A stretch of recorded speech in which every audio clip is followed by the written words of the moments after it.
Welcome back. So there's a psalm. There's a psalm of thanksgiving, Psalm 118, that beckons us to feel joy.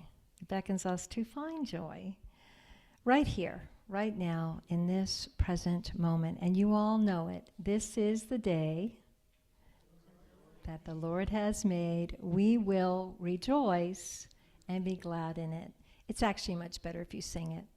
This is the day that the Lord has made, that the Lord has made. We shall rejoice. I can't hear you. And be glad in it, and be glad in it. Okay, I'll teach it to you. It's such a unity song, such a fun song.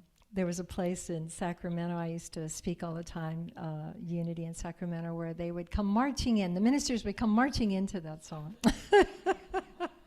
The whole band would be playing. So it's a declaration of gratitude and celebration. We shall rejoice. We will rejoice and be glad.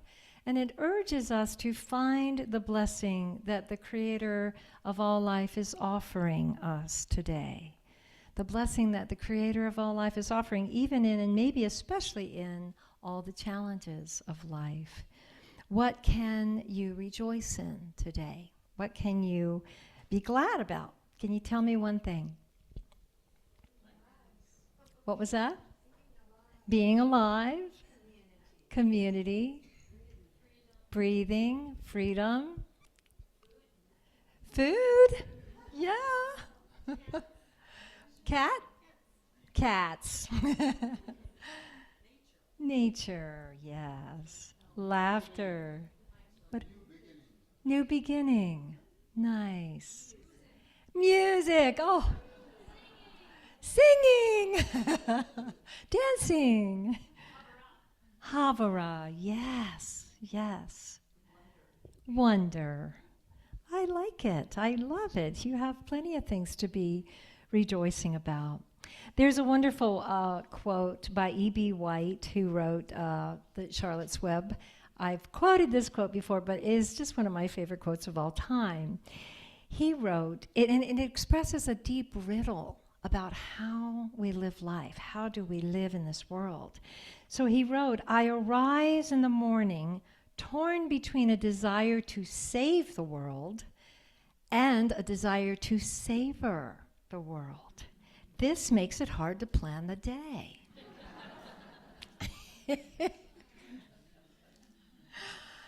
I love that. I'm savoring a new experience in my new home. There is, yay! I know, thank you. I'm savoring. There's this beautiful creek that flows right through my yard.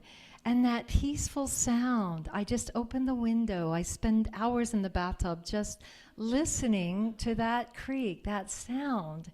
And its message, its message for me is to relax, to let go, to flow, to just go with the flow of life and receive the blessings of what's here, what's here. Thich Nhat Hanh, there's a beautiful book I've been reading that Christy lent me. And in it, Thich Nhat Hanh said, the beauty of the earth is a bell of mindfulness. The beauty of the earth is a bell of mindfulness. We ring this bell of mindfulness so we all come back to the present moment. So we're here, we're now. The beauty of the earth is a bell of mindfulness. If you can't see it, you must ask yourself why. Maybe something is blocking the way. Maybe you're too busy looking for something else and you can't hear the call of the earth. You know, our minds, when we're unmindful, when we're in the monkey mind mode, that can keep us from the gifts that are here, that we could receive, that could bring us so much peace. You know, I feel like one of the big challenges of our time is that people just have a restlessness. They have a restlessness. They feel like the mind always has to be entertained, right? With that something more, that something else, instead of just what's here that's nourishing, you know? And it reminds me like of a hungry ghost. inside that's always chasing the more, not able to just be with what's already here. When our mind's in the future, we miss the now and what's here. If our mind's in the past, we miss the now and what's here. But if we stop and we relax, and we're present, peace is already here. It's already here for us. There's a quote I love from Hafiz. One regret, he says, one regret, dear world, that I'm determined not to have when I'm lying on my deathbed is that I did not kiss you enough. I love that. Yes, you need to go around and kiss every flower, right? Kiss every blooming bush. So at the bottom of my very steep new driveway, some wonderful neighbor has gone and planted 1,000 daffodil bulbs and hyacinths and mixed them all in together. And I don't know where she found the bulbs, but they are every kind of daffodil. Daffodils you didn't imagine even existed. Like all these exotic different yellows and sizes of every kind of daffodil. And so when I walk by, I feel like I have to smell at least a few. I always bury my head in a few. And she's up there in the house somewhere watching me, probably thinking, oh, there's that white-haired lady again, smelling my flowers. And I was thinking, if those flowers could talk, well, actually, I don't think they'd talk. I think they'd sing. And if they sang, it would be this really high, precious little high voice, wouldn't it? So I imagine what their message would be, and I wrote it out for you guys. It goes like this. Oh, my precious dear one. Oh, my precious dear one. Oh, my precious dear one. You who hurry by with a furrowed brow, slow down. Slow down. Let go of that runaway train of thoughts, filling your mind and your body with stress, and come over here. Come over here. Yeah, it's me. Over here on the hillside in this riotous display of wildly happy yellow blooms. I'm the handsome tall one. Yeah, the double bloom, double delightful daffodil. And you can be sure if you bring your nose over here, I will fill it with ecstatic, fragrant intoxication. Don't you know I'm here for you, that my existence is fulfilled by bringing you delight and joy and wonder and skippity-doo-dah happiness? Oh, won't you come? Won't you come and receive the gift I am? Take me in. Let your heart sing with joy on this beautiful spring day, and my life will be fulfilled. And you can bring this joy to the world.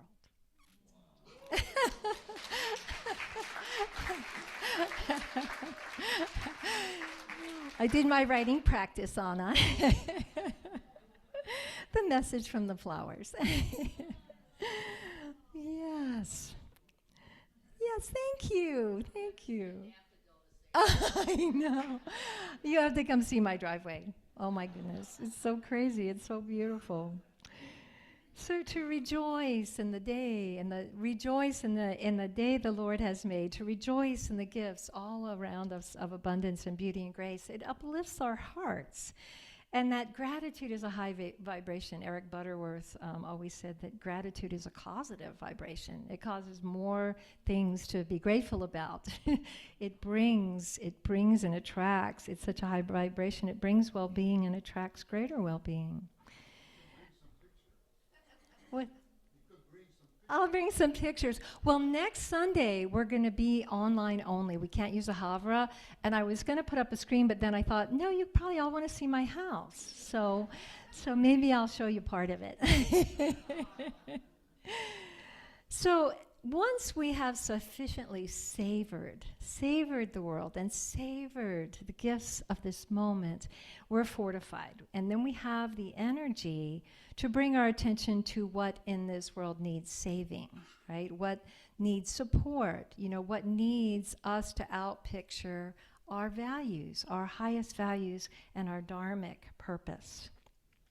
I noticed after our mindfulness retreat, just 4 days of being in retreat, I just the deeper meditation and meditating twice a day and chanting for a whole hour and doing a really powerful practice called dissolving separation, where we really went there and rested in the self, the true self.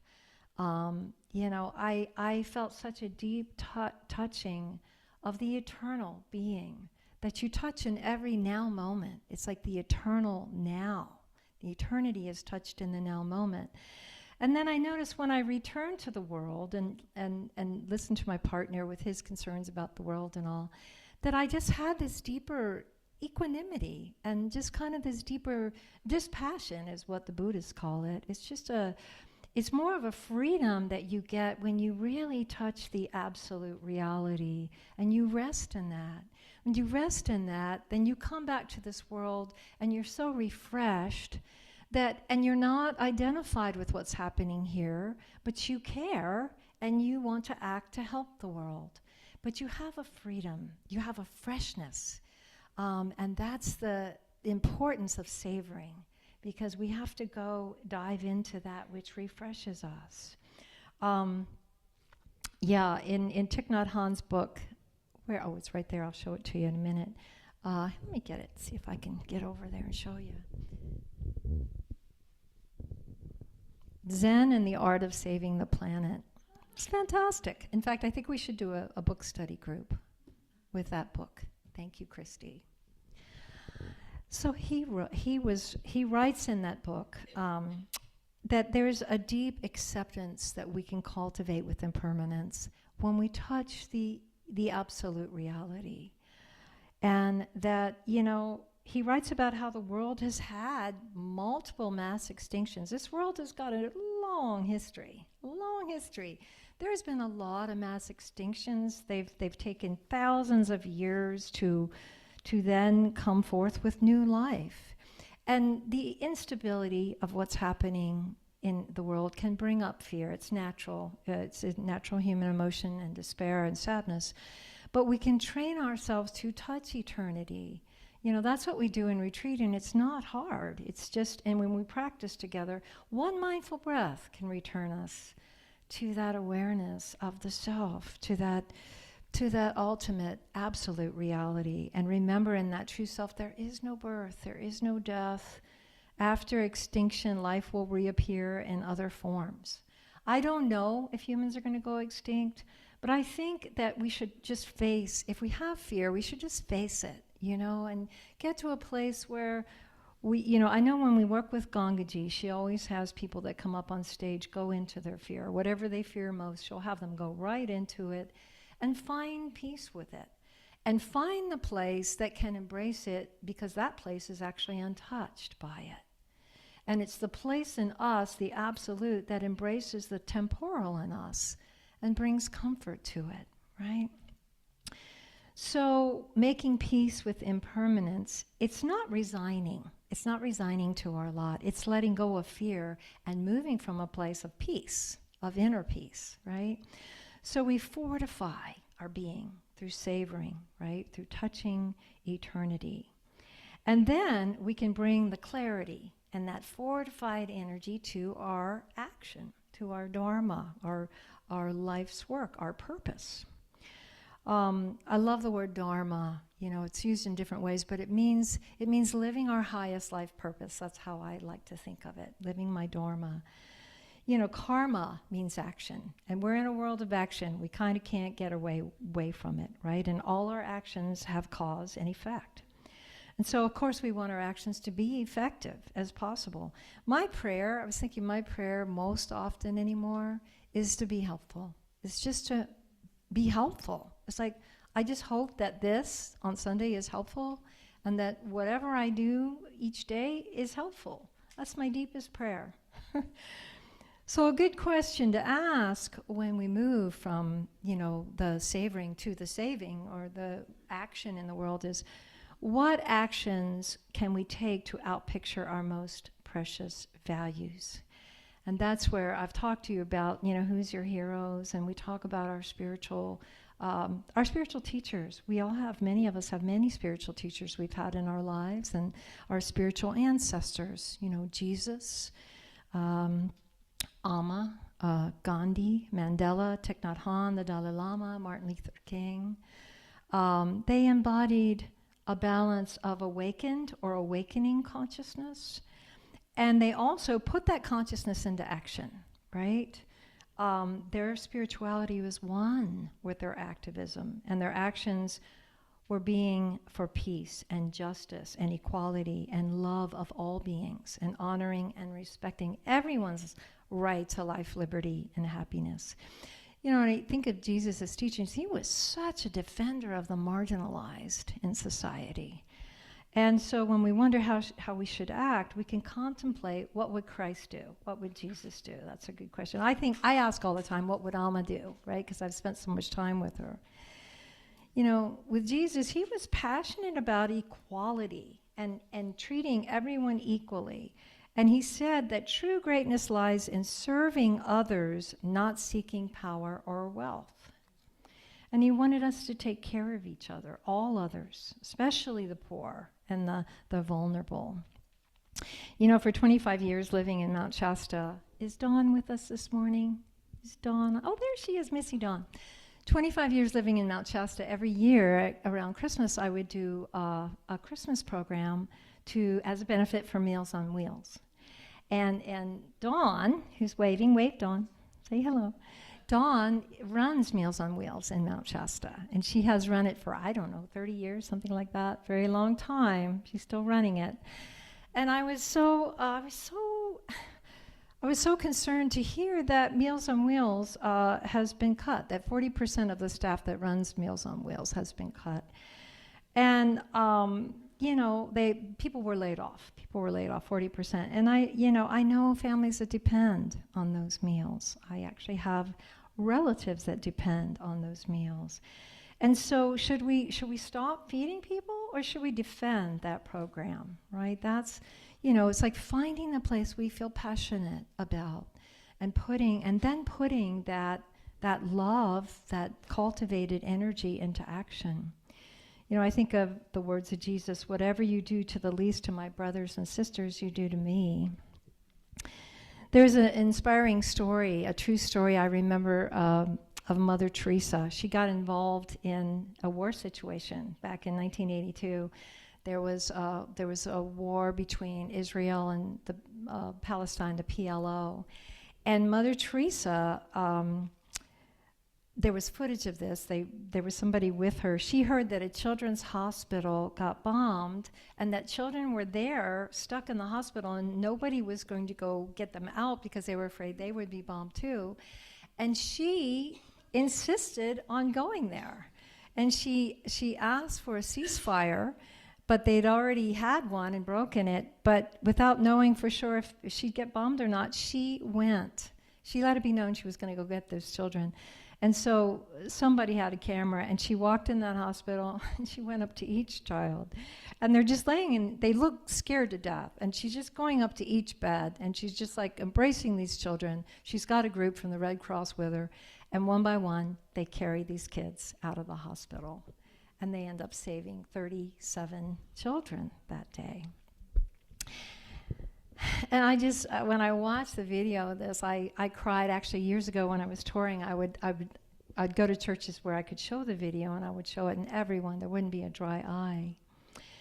But I got a plaque years ago that, it's a quote from Mother Teresa. I have it hanging by my door now in my new place.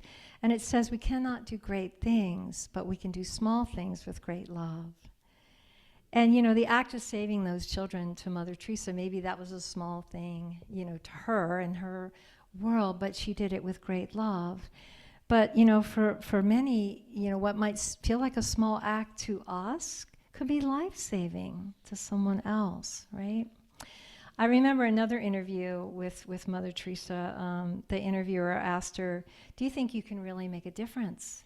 There's just so much poverty, right? There's so many destitute and so many poor in this world. And her answer was, she focused on the person in front of her. She said, just one person at a time. Just focus on the person in front of me. That's what she does. And I think this is how we can approach our dharma, right? And our acting in the world with, what small thing can we do today just to bless this one person in front of us, right? Mother Teresa would always talk about how she loved to get up really early before the sun came up, and she would sit with the nuns, and they just had this really beautiful ritual in the morning of prayer and meditation and singing with candles in their little chapel. And she would fortify. She would touch the eternal. She would touch the ultimate reality, and for her it was union with her beloved Christ. She used to say she was married to Christ, and he could sometimes be a very demanding husband. But that touching that, savoring that, and touching into that eternal beingness fills us with the equanimity we need, with the peace we need.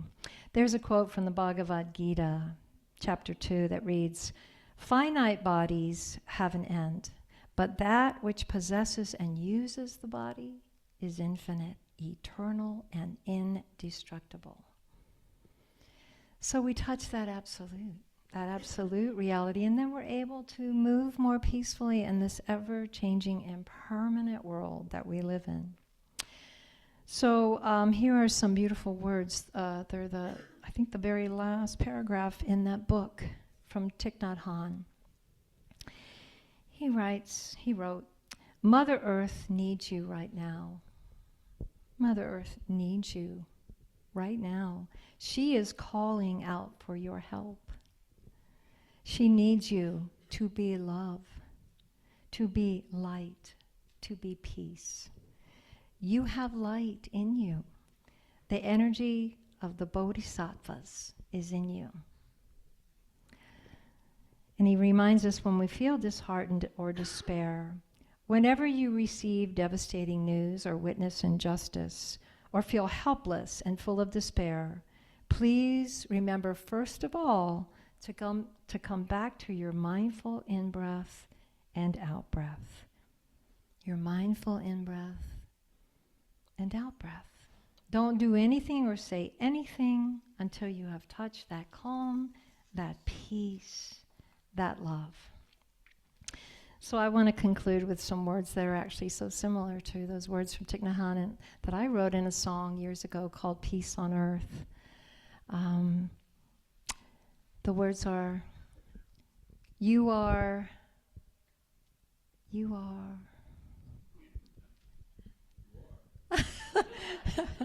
no, we are. We are the hope of glory. We are the Prince of Peace. We are the Christ that's here now. We are the Mother of Mercy. We are the light in the darkness. We are the wings of a prayer. We have the hands to reach out. We are the ones to be there. We have the hearts that open. We have the eyes to behold God. We are the bodhisattvas. We are embodiments of love. Yes, we are. Thank you all.